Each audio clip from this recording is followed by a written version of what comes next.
Mira ese cuerpo como lo menea. Te pego, me pego y te besé. Tú quisiste, yo no fue que te forcé. Con los ojos. All right, everyone, 1 minute warning. Your last chance to get your last minute beverages and popcorn and anything else you would like to enjoy in this Zoom meeting. So 1 minute warning, and we will be starting promptly at, well, it'll be 2 p.m. Central, 3 p.m. Eastern, I guess noon Hello Los Pacific. Ángeles, buena pelea a través de Mega 96.3. Toda esa gente linda de Los Ángeles, gracias por estar con nosotros en este miércoles ombliguito de la semana, Hump Day. Si vas a hacer ejercicio, vamos a quemar calorías. Alex Sensation. Miércoles ombliguito de semana.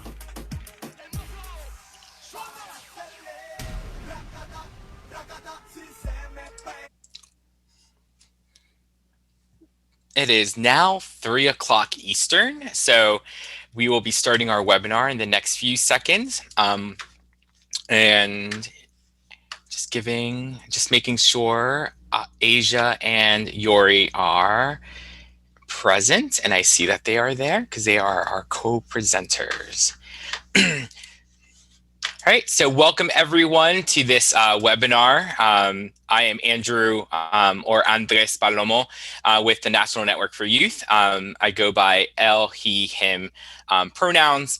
And again, I'm extremely delighted to talk about this particular webinar with you all, Youth Collaboration 2.0, how to sustain a youth action board.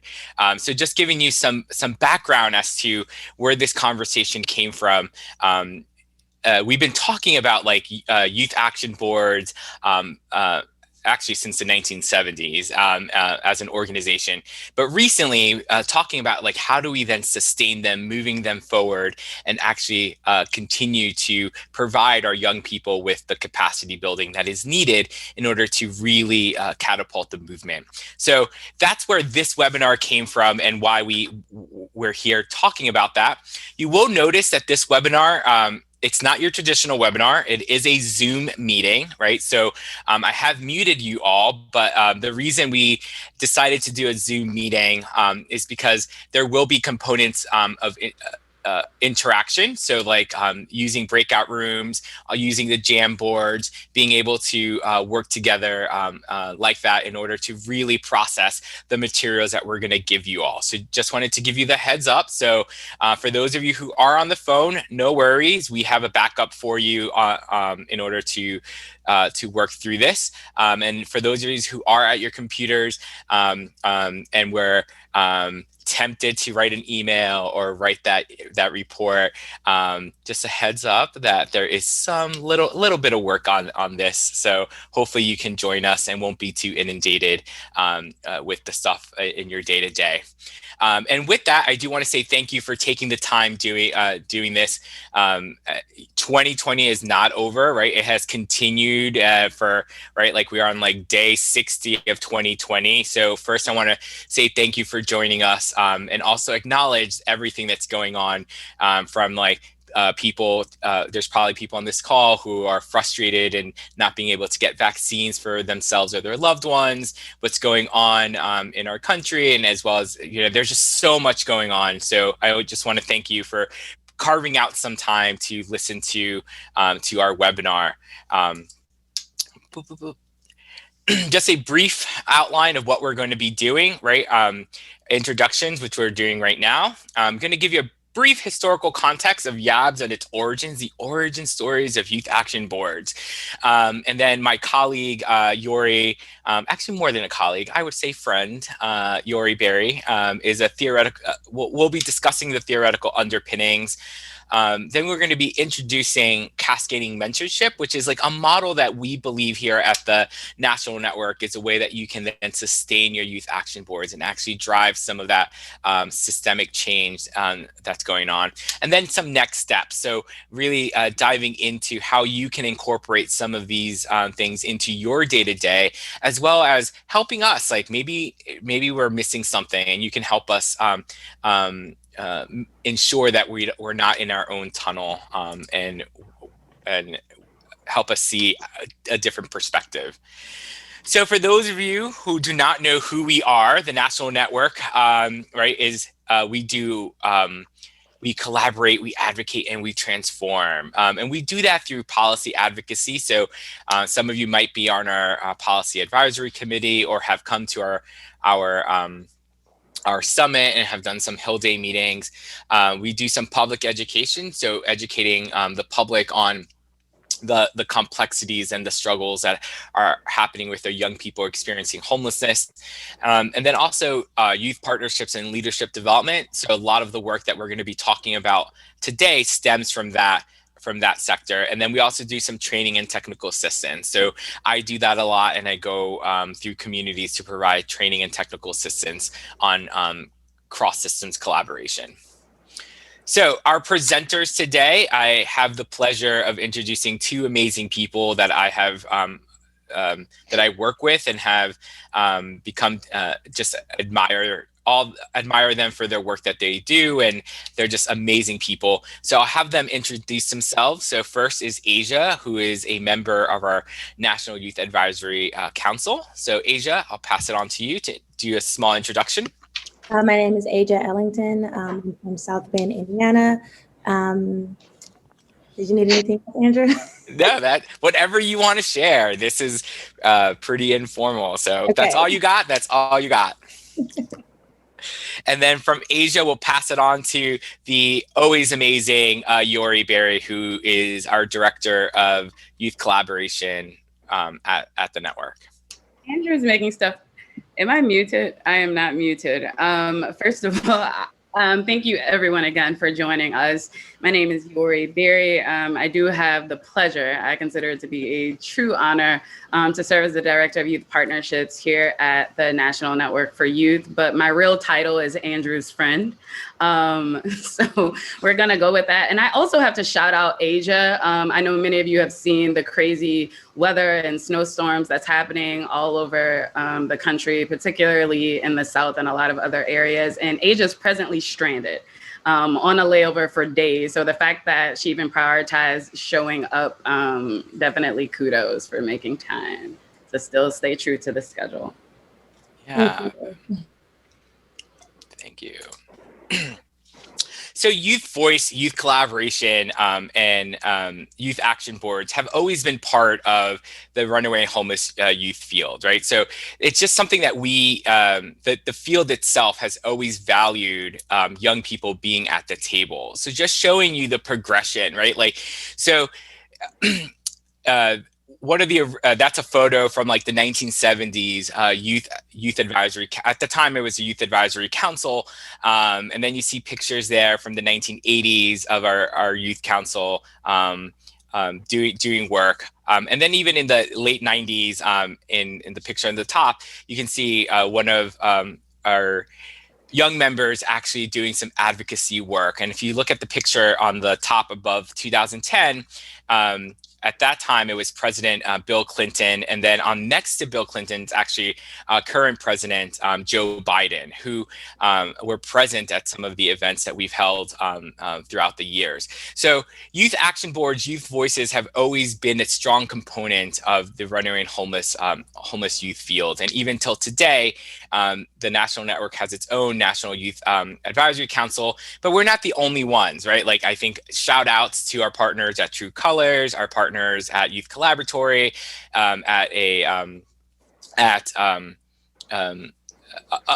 Point Source Youth. There are so many other organizations that are doing very similar work and are also really driving that movement to make sure that young people's voices are being heard. So I would also like to note that, like, from the 1970s, right, like there has been a progression, right? So in the 1970s, young people were invited to this table. That table was made larger, like in the 1980s. So like using that metaphor of the table, and then like, how do we then like really incorporate them so they're equal partners in the movement? So I would actually even argue that from the 1970s all the way to now, that's really where the progress has been moving, right? Like really like carving out that space. So having our young people move their elbows, spreading out their elbows. It hasn't been an easy process, right? Like, and it also hasn't been a quick process, right? Like we've just from this picture from the 1970s until now, right? That's a long time. And for someone that was born in the earlier part of this arrow, right? Like it just shows that it does take a really long time to like do some social change and create some systems change, and really like how do we then move it? And actually, now that I look at it, like this is not youth collaboration 2.0. It's actually probably like youth collaboration 10.1 or something, right? Like there's been so many versions from the 1970s onward, little incremental changes to this field, and then we're just adding to that, right? Like we're just being able to add a little bit of extra or something else that we think is innovative, and how to move that forward. So wanted to give that context, right? The other context is that intertwined in this, we're not the only youth action boards that are out there, right? Child welfare has their own, right? The juvenile justice system has their own. So this is just an aside, and I think this is like another webinar, how to really integrate all their voices of all young people who have been involved in some system. Sorry, I'm having trouble hearing you. And my watch thinks I'm talking to them. So, but with that, I think like Yori is going to go over some assumptions, because I think like for this webinar, so just there are some assumptions as we move forward through this webinar or this meeting that all organizations should have. So I will toss it over to Yori. Thank you, Andrew. So the first assumption, and I think when we're talking about assumption, it really truly is theoretical underpinnings, right? We believe that there is a theoretical framework and lens through which we do this work. If you're here and engaged in this work, there are indeed a few assumptions that we believe, you believe, I definitely hope you believe regarding our work with young leaders. The first is that you value youth collaboration. Collaboration includes youth and young adult engagement and partnerships. And when we say value, it really means authentically valuing young leaders, valuing their expertise and all they bring to the table, not tokenizing, not using them only to meet your grant requirements and organizational goals, but valuing them first as human beings and then as leaders with the same. Could be different, but bringing just as much to the table in terms of abilities, capabilities, and competence as other organizational leaders who are at the table. The second is that your organization is investing in youth collaboration, investing time, investing talent, and investing resources. This could mean, and probably should mean, writing it into not just the primary job responsibility and description of the person who's leading this work, but having it to be an expectation and formally and officially putting it in the responsibilities of other leaders within your organizations, creating spaces for them to lead within and beyond the youth and young adult councils created specifically for them, as well as investing different resources. Next, youth collaboration is more than just paying them, right? As much as I am an advocate for not just paying our young leaders what you are able to pay them, being fair, in reality, if you don't have a budget for it, yes, you really might be at just the gift card phase, right? But I think as you get the budget, and that should be definitely, if you're at this 2.0 phase, you are actively seeking funding, seeking sponsorship, seeking people to invest in the young people as you have invested in them. So we should be paying them in the same way that you're not wanting to or willing to consistently work for free. You shouldn't expect it from them either. But it truly is about more than just the money and more than just paying them. I like to say that when we're dealing with our National Youth Advisory Council, I don't even lead with the fact that they're going to get a stipend, right? Or that they're going to get paid for this. But it is the expectation. If they're doing work, we will compensate them. But collaboration and true partnership is about more than the money. Number 4, adequate infrastructure and support and having particularly dedicated staff. One of the things that I often bring up when doing trainings with groups who are either wanting to start youth action councils and boards is that you need a dedicated staff. Even if that dedicated person is only able to start out part-time, in the beginning, you need a person whose sole responsibility is to just create and elevate and expand and enhance the work and the collaborations and the partnerships that you are doing with young people. If you don't have that, that needs to be your step one. If you have that, then the goal is, like I said, to incorporate other people within the organization to also simultaneously consider it their responsibility and their mission to do this work that you as an organization are doing with the young leaders. And then finally, being willing to give up power. I believe that this is a question that Asia probably wants me to jump into when we get into our fake fireside chat as we get a little bit further. But there are only so many seats at the table, right? In a particular room. And sometimes that might mean one of your organizational leaders or even you getting up so that young people can sit down, speak up, be heard, and tell you what they need from you, not just to invest in them so that they can be effective, and investing right back in you and your organizations and in this collective and collaborative mission that we're working toward. Yeah, thank you. Thank you, Yori. And I think that everything you said are those assumptions that, like, as we're going through, right, this is like the 2.0 version. So these assumptions we hope that are already in place as you're moving into that second phase of your youth action board.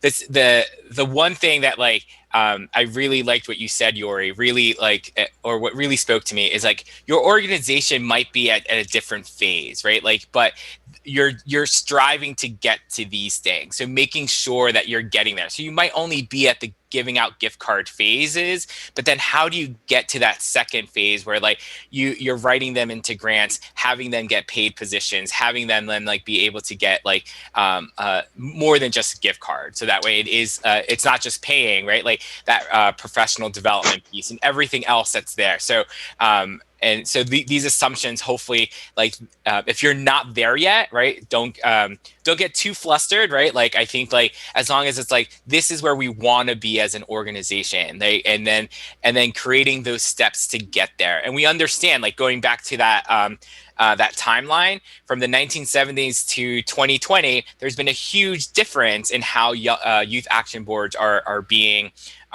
implemented. And then the same thing, I think, how youth action boards have been implemented a year ago are completely different than how they are now, right? So just being mindful of that, like, we understand that organizations are going are in different phases. So cascading mentorship, right? So what the hell is it? Sorry for my rude language. So a youth-centered cascading mentorship model, right? So this idea of cascading mentorship is nothing new, right? Other fields have used it, right? Like, I think, like, when we start looking at how do you pass knowledge in engineering, in engineers, they use cascading mentorship models, right? Like, there's a senior engineer who's passing down knowledge to, like, junior staff. The same thing with doctors. They use this cascading mentorship. An attending doctor, followed by, like, a resident, and then a student MD, right? And all of that is about, like, passing knowledge and continual feedback, right? So that so in other fields, right, like, this is being used, and then there also is an organization in Oakland, California, that is using this this model. So, oh my God, I just had there.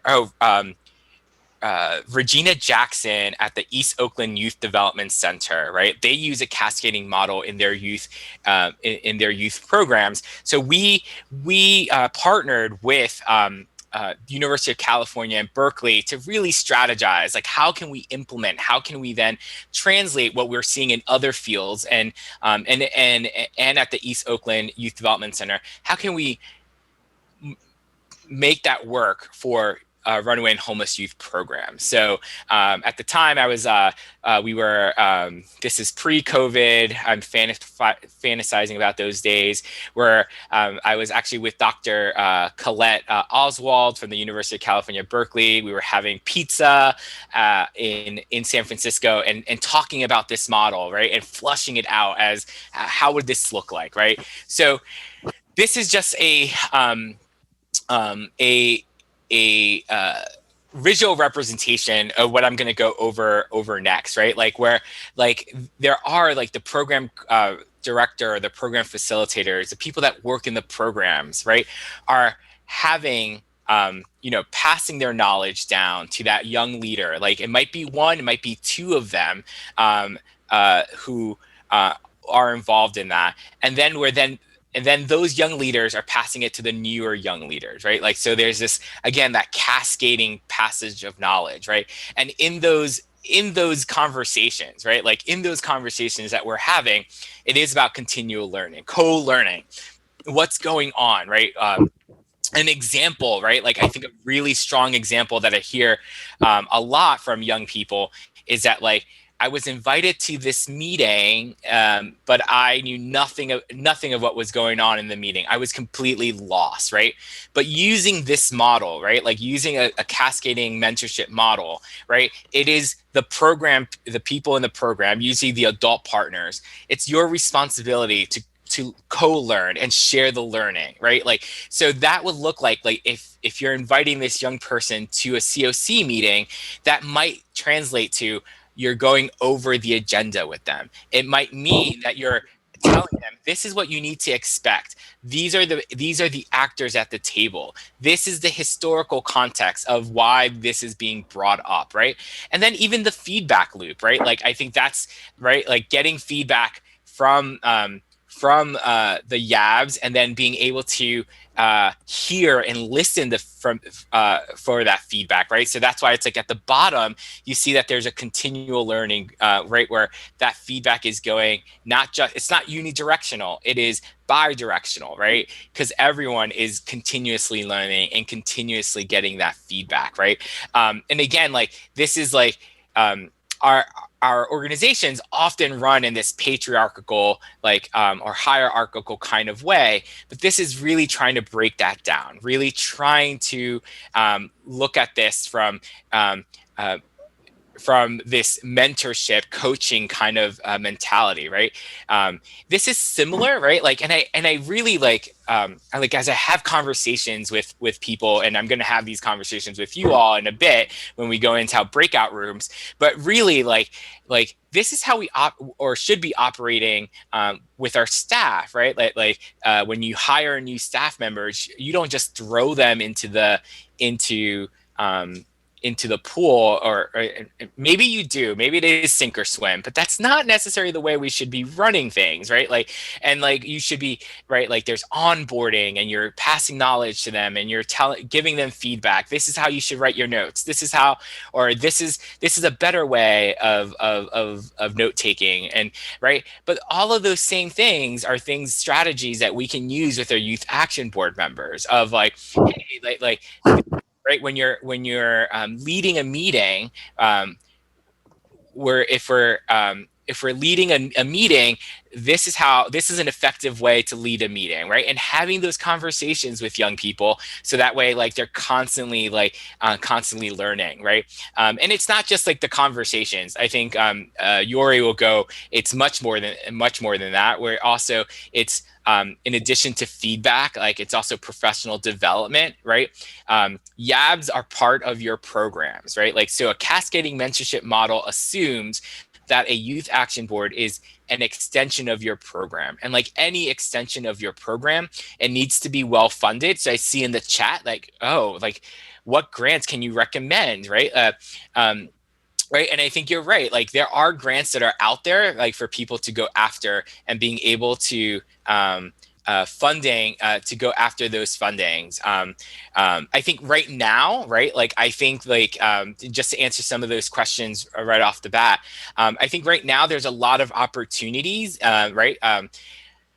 I've used the word equity in action. Like, how do you get young people, specifically young people of color or our LGBT young people, to have a voice? So, like there's a lot of grants currently around equity and bringing people together and being at the table. I think there are opportunities now to get YABs at least started in your organization, but just like any other part of your program, it really is funding for it, and talking with your grants team, and just like this is what we need. I'm working currently with one organization, and I always, in terms of grants, and you'll hear this a lot, working backwards, right?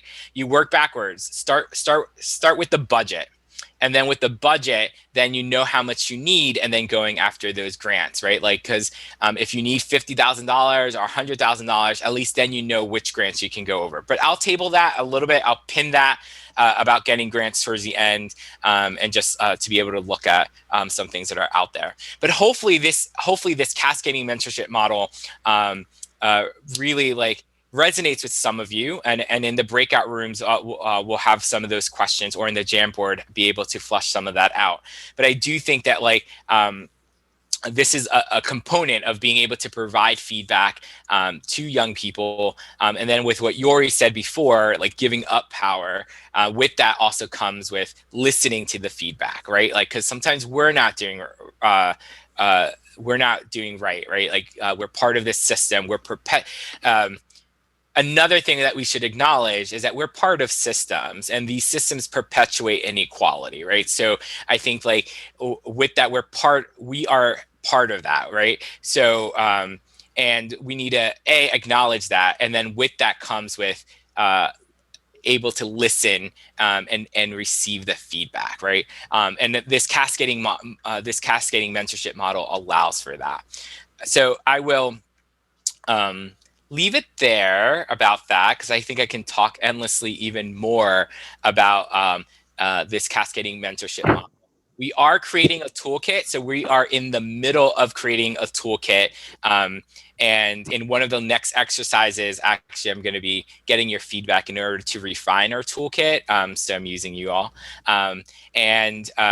Then from that, by June, actually have a toolkit that's actually flushed out and being able to provide that to you all. Let's go to the next slide. And then right now we're just entering this fireside chat kind of thing with both Yori and Asia to just talk about like cascading mentorship in action, right? And from their experiences, and then I can also give some of my my experiences at the end.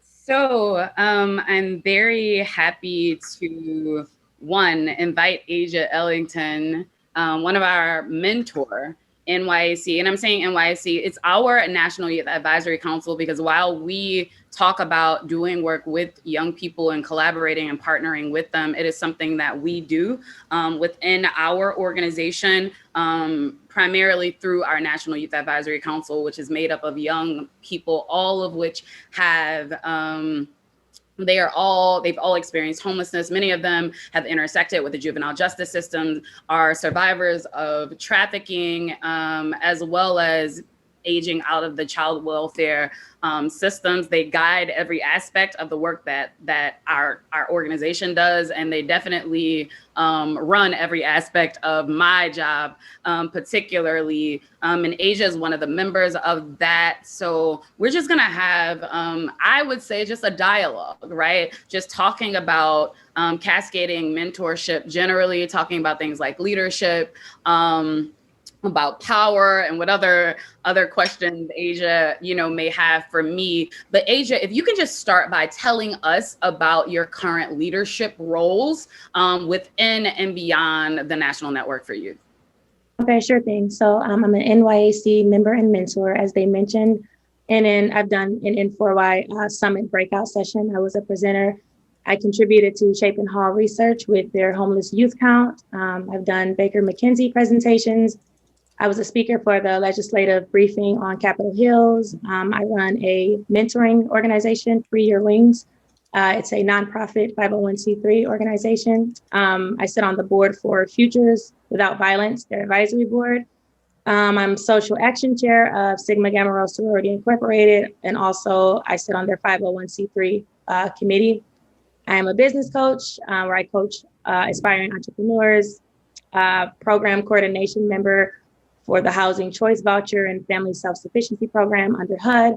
I'm a Rotary Club member, National Society for Leadership and Success, and other roles that fill up my plate. So I'm gonna stop there. And you're a whole mother. Oh my God, of twins. Oh, and I'm a mom, and I'm a grad student. I graduate in May with my master's. First of all, that's a lot. You're a leader. I'm also tired. I hope that you're adding to that list that you are actively practicing self-care, right? I'm working on that. Among all of those things, given all that you've said, right? One, you weren't doing all of that when we first connected years ago. And I think even some of the stuff that you've done with us, were those things that you thought you would do? Like, did you know that that's what you were signing up to do in the very beginning?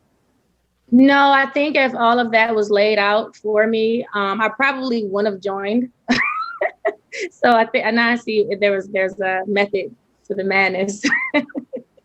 Thank you for your honesty. But seriously, why has it been important to you? And why do you believe that it's important to young people, especially in the youth homelessness space, right? And in the spaces where we are working with and alongside to improve outcomes, right, for vulnerable young people within our country, even beyond our country at times. Why do you believe it's important for those young people to hold leadership roles within our organizations? When I first joined the organization, I didn't, how do I explain it? For there to be an opportunity for individuals like me, individuals who have legit beat the odds, to come to the table with other individuals who in some way, shape, or form walked in the same shoes, that in itself was just really surreal to me. So first and foremost, that raw experience, that's something money can't buy, and that's something we just can't get from a book, no matter how many degrees we hold. Youth encourage other youth in ways adults cannot. So just for youth to see their peers in powerful roles, it inspires them in a whole nother way. For so long, we have lived in a time where society feels that dues must be paid before young people can even have a seat at the table, not knowing and understanding the dues that the youth have actually paid in life, because they don't quite look like everyone else's. So, yeah. Thank you for that. When young people enter organizations, right, you don't, I'm trying to think of how to go for, maybe I'll just toss it to you to ask the question. Right. Okay. So when young people enter organizations, like, we don't actually know what they can do, what all they can do. So with me, in the beginning, you put me in positions you knew that I would succeed in, even if you had doubts, you didn't show those doubts. And I didn't have the confidence, but you believing in me led me to understand, okay, I can accomplish this. So like my first time on Capitol Hill for Hill Day, meeting with the representatives and the senators, people with power, you told me that it's just a conversation. You're speaking your truth to power, and there's no wrong way to do that. So when you mapped that out for me, that assisted me with even having that conversation at Chapin Hall with the panel, for example. I lacked confidence again. You knew what I exceeded at before I even understood what I exceeded at. And sometimes young people they don't see something in themselves, and it takes leaders and mentorship to believe in them. That helps them, and it helps me to believe in myself. It helped me to believe in myself, which is why majority of the things on my plate, I wouldn't have them on my plate. It's always like I'm constantly proving myself wrong, because I have influence in my life to show me, like, you literally can do whatever you want to do. You have a question for me? I'm so sorry. I just went running. Okay, the question. Okay, my question to you, Yuri. What advice can you give of how to empower young leaders in moments they may not believe in themselves, in their capabilities? They may lack that confidence. What can leaders do to help them excel as leaders and go beyond their comfort zones? So first, I'll just say, I'm messing with you, right?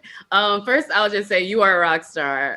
You know how much I totally adore you, adore all of the young people and young leaders on our council. I mean, y'all are my personal heroes, right? But I think when you're asking the question regarding advice, right? Especially for young people, being able to do things and not just do them, but do them well, right? That they don't have the training to do. So in some ways, organizations and organizational leaders may see it as being this insane thing to send them into certain rooms and into certain spaces because they lack the background. That's the reality. But I think one thing that I'll kind of just lead with to answer your question is, don't do this work, not this work. You can do other work, right? But don't do this work with young leaders if you don't authentically believe they are able, right? Just as a general principle, before you get into the plans, the strategic plans, the projects, any of that, if you are not operating from the base and kind of this center that they are able, your programs,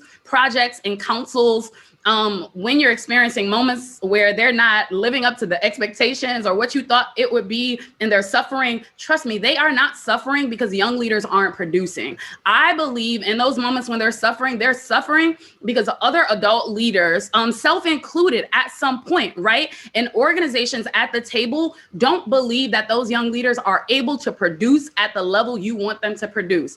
Because, and this I believe because I've seen it, I've lived it, right? If and when you believe they are more than able to produce, one, you will begin creating more and more space for them at the table and in the room. You will begin prioritizing and securing resources to keep them at the table and in the room. You will design and find trainings, resources, and mentorship to ensure they are prepared to succeed at the table and in the room. And finally, you will not lower standards, rather set even higher expectations for them so that they also understand and grasp the importance, magnitude, and they don't blow their opportunity, not just the opportunity that's being provided to them to assume certain leadership roles and have a voice, a true voice that you're listening to, right, and hearing, but also their opportunity to simultaneously create additional opportunities for other young leaders who look like them and who've been through what they've been through to have a seat at the table and in the room. I think the second part of that question, you're asking what leaders can do to help their young leaders excel as leaders, specifically in the moments where they haven't really been prepared for this. Well, one, to kind of reiterate it, believe in them and believe for real, because young people will know in the same way that right? They will know when you're not confident in them, in their ability. So believe in them and affirm them until they believe it for real. And once they believe it, I mean, I've seen what happens. Asia is an example, right, of what happens when both of you are believing together. Hey, you can do this. You can more than do this. You're going to kill it, right? So affirm them. I think the second thing is skills building and training. This is where I believe our education and expertise as professionals matter, to literally train them and help them build those skills, particular skills that will be unique to whatever project it is that you have them working on, right? Or whatever goals it is that you have them working toward. Literally train them and help them to build those hard skills. And at times, some of those soft skills that will enhance the expertise, experience, and passion that they bring to the table. And then probably the last thing that I might say about this is be willing to let them fall. Right? People look at failure as this bad thing. I actually don't even see failure as this negative word, because for me, failure, like, if I fail two things, I mean, if I don't win at something, it's fine, right? Because I will learn, right? And I think as a result of that learning, I will grow. I think the same thing is relevant for our young people. Don't not let them have an opportunity. I mean, don't just let them fall flat on their face, right? I don't think it's that, but you can't foolproof something. Let them fall. Give them room to not get it right all of the time and learn from their shortcomings. We don't always get it right the first time, yet we are still allowed as professionals, as leaders in our respective spaces, we're still allowed opportunities to try and work through it. So I would say extend to them those same opportunities. To kind of keep the conversation going, we're talking about cascading mentorship. Asia, what is a mentor to you? A mentor to me, basically someone to look up to, someone who has been through what I've been through, showing me the way. A mentor is like a flashlight. I used to work for a transitional living program for homeless teen mothers, and none of the staff had children. And a lot of them felt like, well, that doesn't matter. We're running this organization, but none of them, you don't have to have children to be able to assist young mothers But it doesn't hurt to have someone involved that actually can tell, okay, maybe this is what I did with my child, or this is what, if that makes sense. So, Yeah. Sorry. Oh, no, you're fine. And before, I know Andrew wanted to add something really, really quickly before we kind of continue. Andrew, if you want to chime in. Yeah, no, I think what I was going to say is was highlighted beautifully by Asia, right? Like in the cascading mentorship, we say feedback, right? And that like having someone give feedback, and that's really like what Asia demonstrated, right? Like having someone that lived through it, or having someone that's able to then like, hey, this worked for me. How can you then make it, how can you adjust it for you, right? Or have you looked at doing something similar, or looking at it from this perspective, right? Like, so I really like, it's that feedback loop, right? And then and I think like with what you were saying, Yori, right? Like it really is at in our own organizations, like my biggest growth, right, has always been when like people have like given me feedback in my in my career, right? Like they've sat down with me and be like, hey, this didn't work, and this is how you can make it work, right? Or like giving me some form of constructive feedback that like I took and then was able to then run with it, right? Like, and I think someone was like building capacity and increase your skills, right? Like, I will tell you, like, when I was I was a young social worker, and I think like some of the advice that I got was like, like sometimes you have to craft your story differently depending on your audience, right? Like, and right, and that's something that I took and ran with in my as a professional. So I grew, my skills grew. I now had a different knowledge. So translating that to our young people, especially like being able to then like, what are those skills? I think Joe McNimmer from West Virginia, where like I believe that our role is to build capacity and increase skills, and that's really the cascading mentorship model, right? And like everything, what are those skills? What are those like? And something that I've seen as I go from one community to another is that communities that don't have that, right, like are not providing skills, are not providing that capacity building, right? Their YABs are struggling, right? Like their young people are frustrated because they feel they're not being listened to, right? Because they're not being given that feedback. They're not being given that like opportunity to grow, right? And then sometimes people just don't give them feedback at all, because they're like, well, it's just the YAB, and like, they don't have a real impact on what we're doing. And that's like goes back to what you were saying about the assumptions, right? Like that like you just have a YAB just to show that you have a YAB, but you're not really doing anything with the YAB, right? And like not really like having them involved in true collaboration and true, like when we talk about true collaboration and true true systems change, I really do believe that it really is about like helping young people, and not just young people, it's anyone, right? Like if any type of systems change, it's helping people involved in the system build the capacity, so then they're able to change the system on their own. So that's like through feedback, through training, through like giving them different perspectives. Have you tried this, right? Like all of that, and that, which is like mentorship, which is coaching, which is a professional development. So I will get off my soapbox and pass it back on to you, Yori. No, I'm gonna kick it to Asia. So I just wanted to, I know what a mentor is to me. So I just wanted to ask you, what's a mentor to you? Like, why is mentorship even important? Mentorship. So you know what? I love Carla Harris. She's a brilliant financial services trailblazer. I love her definition of mentor, because she says that a mentor is the person you can tell the good, the bad, and the ugly, right? And I think that even beyond our families, especially when we're doing work with young people, many of whom at some point or are still disconnected from families, right? May not have the network in the same way that you have or had a specific network and just a village and community of people. It is that person you feel comfortable sharing the intimate details, whether that's details of your career, your goals, your mistakes, your dreams. But before I can even get into, why I believe mentorship is important, One of the things that I will say is, considering perhaps the definition that I just offered, right, of what a mentor is to me, or even the definition that you just offered, Asia, of what it is to you, I think at the center of all of that, if you're talking about, being the person that your young people can share the good, bad, and ugly of their lives with. Now, let's be very clear. Sometimes I don't want your bad or your ugly, and I don't want it at 2 a.m. On the weekends, even though that's the time that I get it sometimes, right? You're doing this work. It is. You don't get to pick and choose, right? But to be that person, regardless of what the conversation or the dialogue or the exchange entails between you and your young leaders, we have to be people and leaders that our young leaders can trust, right? And I think that means we have to put effort into building that trust. And I believe at the center of that, or how we do that, is to simply be authentic, right? Be authentic. Don't lie.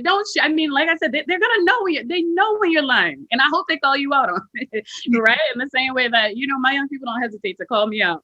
But be consistent. I think it's truly seeing them, not just their potential, because I think we talk a lot about young people and their potential and what they can do tomorrow when they get more skills building, right? Or when they get more training, and it's like, no, see their promise right now and push them. It might be a gentle nudge, but push them in the same way that people may have pushed you. And I think when I think of why mentorship is important, when I look at my own self and the things that I've been able to accomplish, I know I would not have been able to do any of those things without a mentor, right? Because you talked about the belief, right? I mean, to this day, there are people who believe in me, and it is only because they believe in me and affirm me and let me know, right? Every opportunity they get, that they believe in me and that they affirm me. That's the only reason why I'm able to show up in many of the spaces that I'm able to show up in and walk in with an ounce of confidence. So I think mentorship is important because it is integral to their development, their holistic development. And I'm not even saying there, right? Because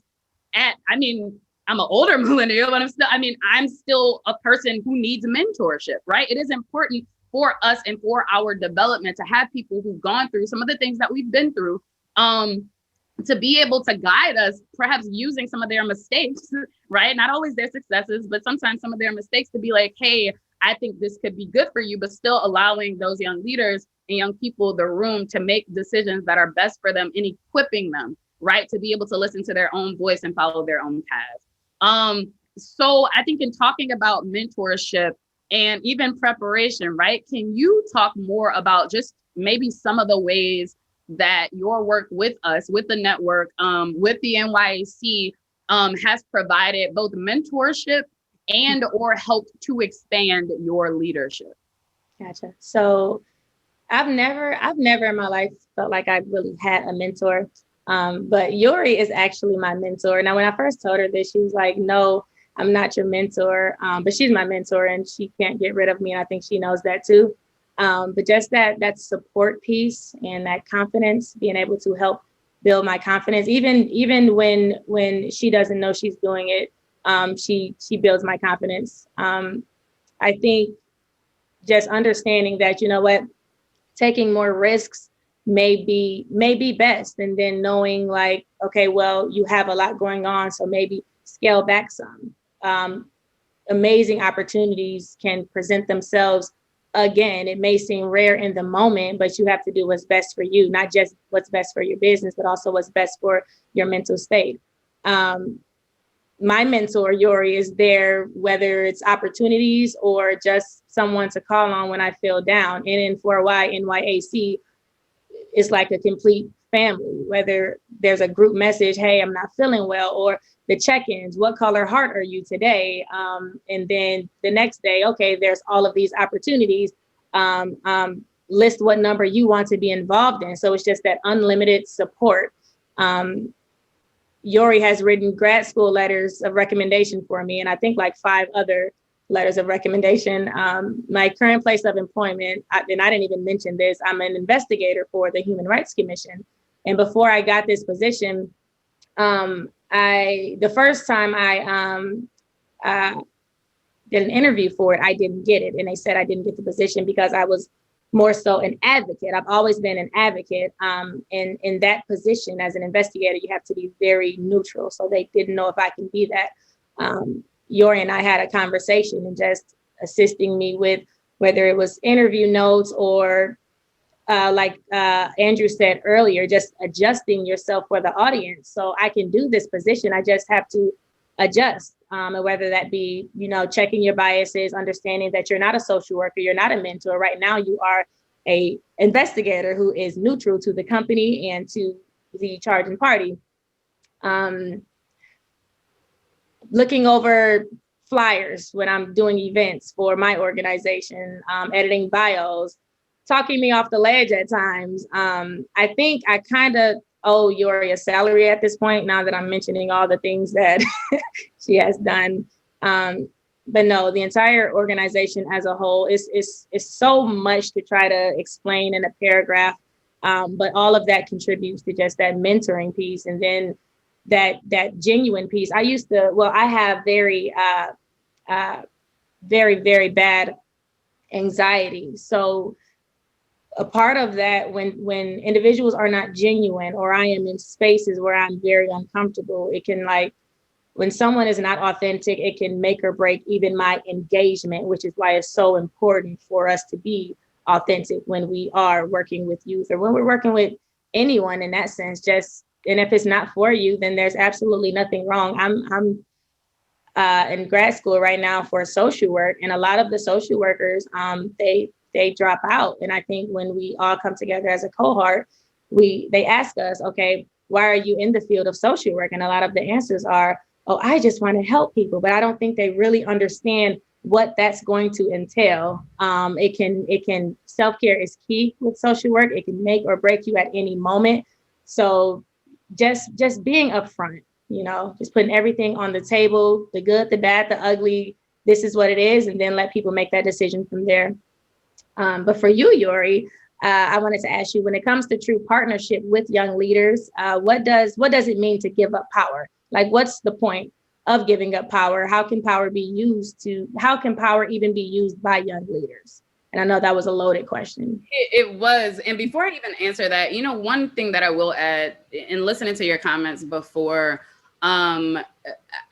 me listening, right? It can almost seem like the mentorship thing is it's a one-way relationship, right?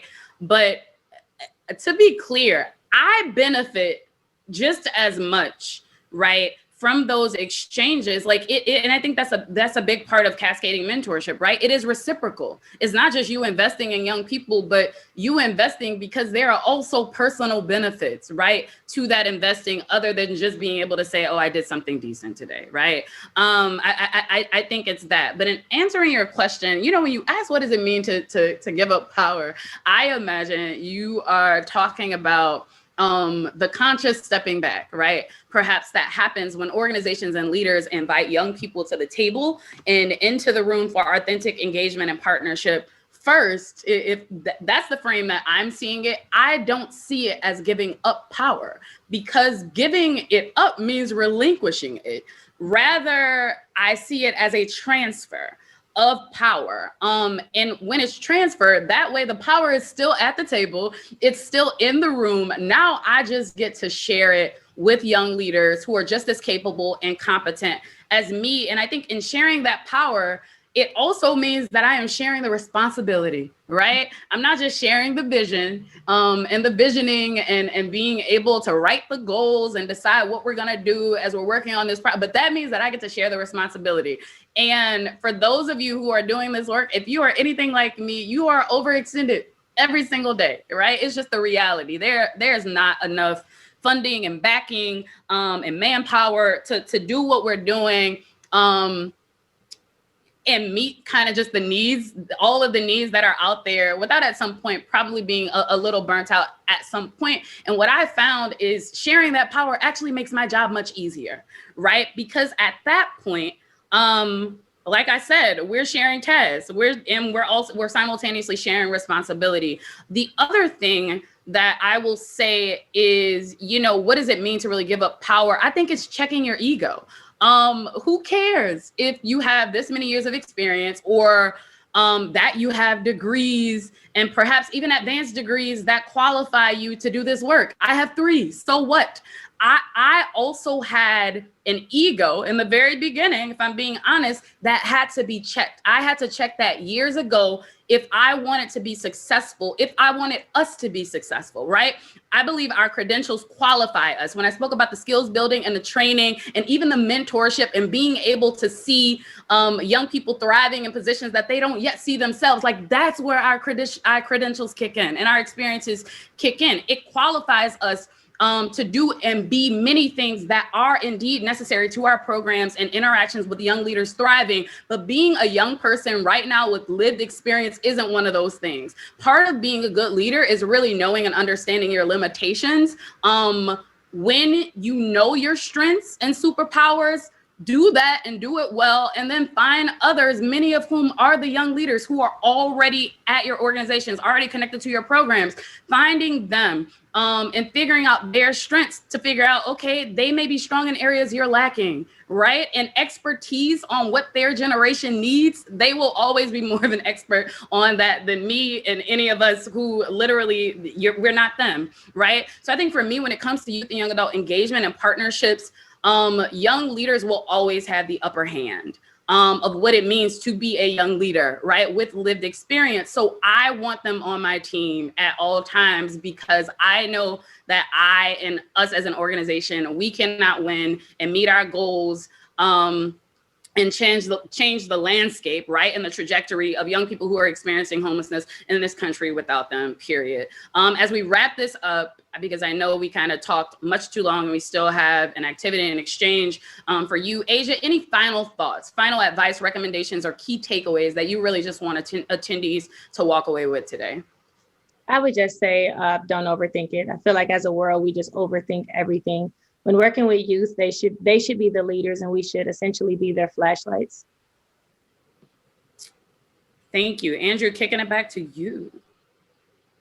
No, thank you. And I really liked like what you said, like it's a transfer of power, right? And that's really where the cascading mentorship, like if you see like transferring of knowledge, transferring of information, and that's you can easily substitute the transfer of power because that's really what information is, right? Like information is power, right? Like knowing how to tackle a meeting, knowing how to do systems change, knowing how to handle certain situations, right? Like that's powerful, right? So I really liked what you just said, Yori. Like I think that really sums it up. Like when I start looking at like cascading mentorship and then like don't overthink it, right? Like this is not like this model that you have to like use it exactly the way that we're doing it, right? Like I think like, but like if you put it in the perspective of this is how can I transfer power so our YAB is the most equipped, right?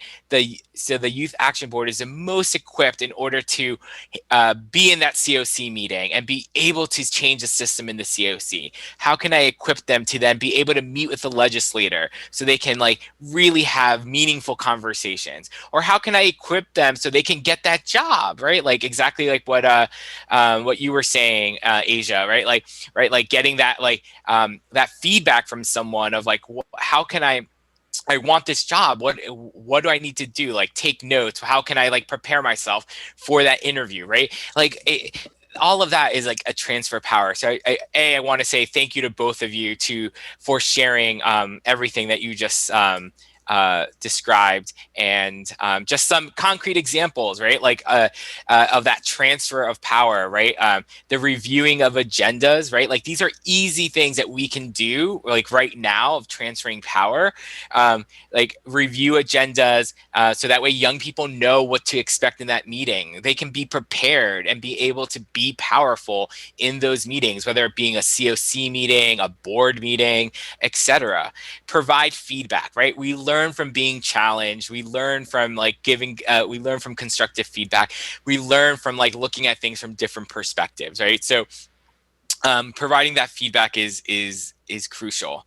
And then professional development, it wasn't really talked about here, but like it definitely is really about like professional development and how are we skill building, right? Like the same way that like our staff like go to professional development, are there trainings that our young people can go to get to continue building their skills, right? So these are concrete things that can be done like tomorrow, right? Like I think at least the first two are things that like don't need a lot of heavy lifting.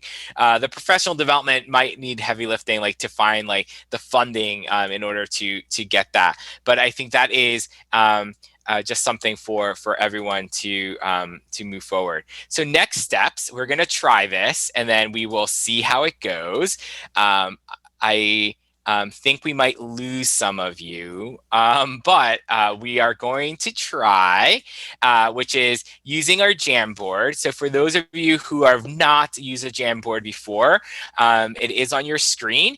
You're able to write sticky notes, right? Like, or text, right? Like a sticky note, just kind of answering the question that's on there. You can pick your color and then post it on there, right? So that is something for you all to be able to participate and share some of your perspectives. So our first question really is, how can cascading mentorship be implemented in your organization, right? So that is there. And then on page 2, what is the biggest barrier in implementing a YAB and or mentorship model? So I will be, because we have the capability and trying this, putting you all in breakout rooms. Some of you are on the phone. So those of you who are on the phone, you'll just be in the main room and I'll be talking to you all. So as expected, people are jumping ship. They just don't like our people don't like participating, but that's okay. So there's still 60 people here. So I'm going to do the breakout rooms. You're going to be in breakout rooms of 3 to 4. So just be mind. Breakout rooms of three or four of you. So just be in there, discuss about cascading mentorship. I'll be going through rooms to rooms, just seeing how you all are doing.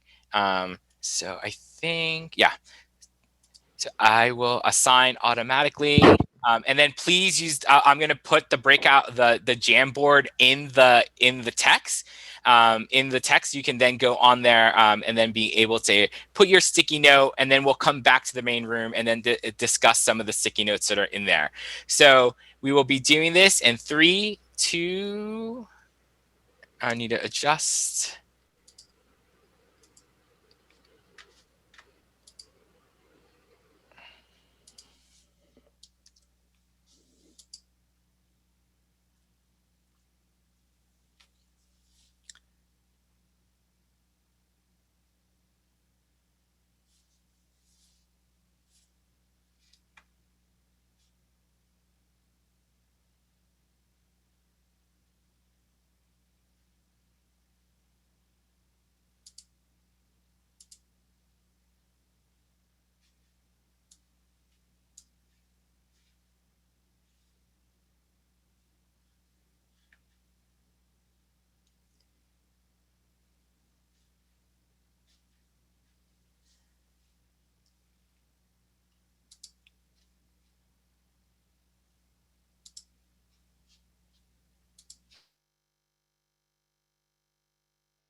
Hello, welcome back, everyone. We'll give everyone another minute to come back from their breakout rooms. We might have lost people on the transition, but that is fine. I see everyone starting to come up.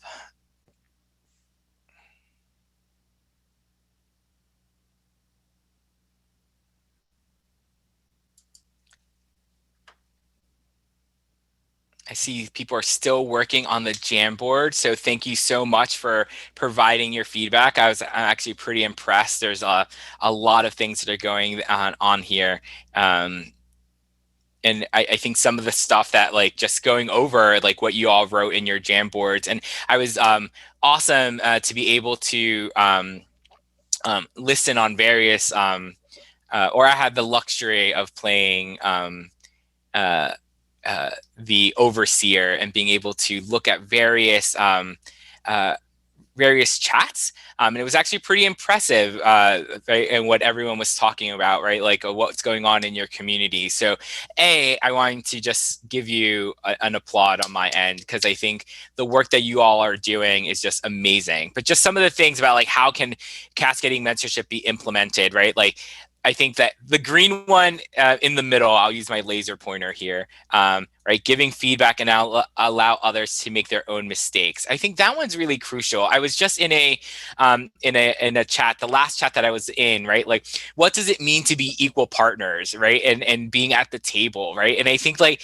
we were talking very bluntly, but like it was like, you know, that being equal partners at the table, meaning that like I can call you out on your, excuse my language, BS, and the same thing, and the same thing goes for you, right? Like I think like we all been in those meetings where there is constructive feedback, right, going back and forth, and I think that's something that like I think that's so crucial, right? Like especially in the work that I do, and even in leadership growth, right? Like I think in terms of leadership growth, that's something that like that's where I grow the most, right? Something else that other people wrote, to create more space for youth to have opportunities to build skills. Right, 100%. I couldn't agree more with you all. And what does that look like? What does skill building mean, right? Like running meetings. I think here at the National Network, what does it mean to be a board member? I think we are struggling with that, right? Like how to get young people to be on our board, and then also like what are the unintended consequences, right? Because we're paying them, and are we allowed to pay them? Are we allowed to get them? If you're a board member, can you get these payments? And then like what are the requirements, like in terms of getting your 50 your nonprofit statute, right? Like, but those are things that we have to work through, right? Like, and again, like in the last conversation I had was sometimes these are things that you have to really consider. The other one is hiring young people and compensating for their work and expertise. I see this a lot. Like I've gone to a few communities now where like they don't pay their young people, and then I'll look at them. I was like, well, you're at this meeting. Are you getting paid? Right? Like, so we're getting paid to give our opinions and our suggestions, right? And we should do the same thing for if we're asking the same thing, the same job of our young people to be at the table, giving their opinion and their suggestions and getting paid, that we need to do that as well, right? Some of the challenges, right? Like, so I'll just go through some of the challenges people wrote, right? Finding the balance between adults taking the back seat and providing the training necessary. 100%, that's giving up power, right? Like, I think that's something that we definitely have to be mindful of. Like, yeah, we need to start transferring power, and that's going to be a process.